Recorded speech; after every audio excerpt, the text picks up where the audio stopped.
Hi, this video will cover service. Expand service from the menu, click on Service Projects. By default, you will show in warranty. You can also filter down by out of warranty. There's also your categories to sort by.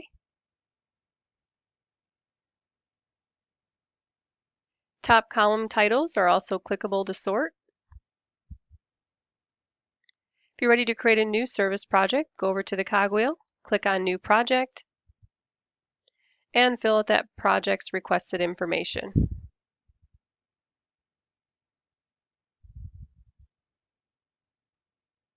Some other things to note from this page: you're able to copy CSV, Excel, PDF, or print the current dashboard data that is shown.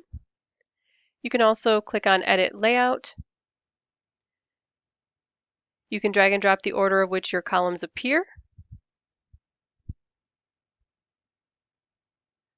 Or, for columns you do not want to display, toggle the Show Hide Eye icon.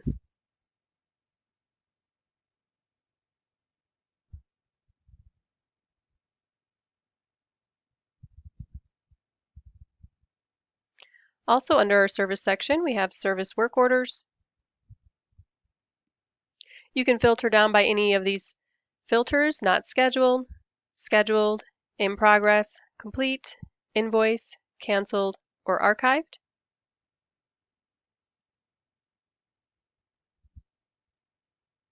And as you can see, as you filter down, it'll just display those statuses.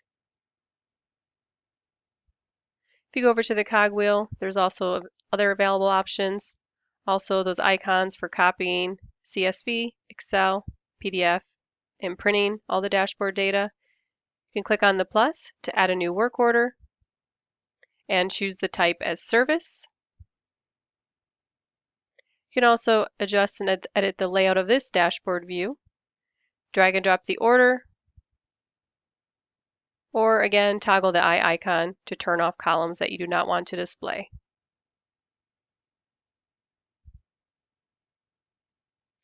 Finally, under Service, we have Repair Tracking. By default, it'll be on Active. You can also filter down to show your completed.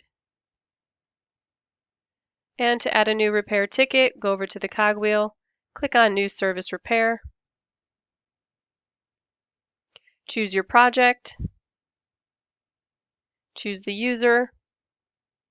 You can also fill out the RMA number, a tracking number, ship and receive dates, a reminder, any of your equipment details, or internal notes. Once finished, click on Save Repair Ticket.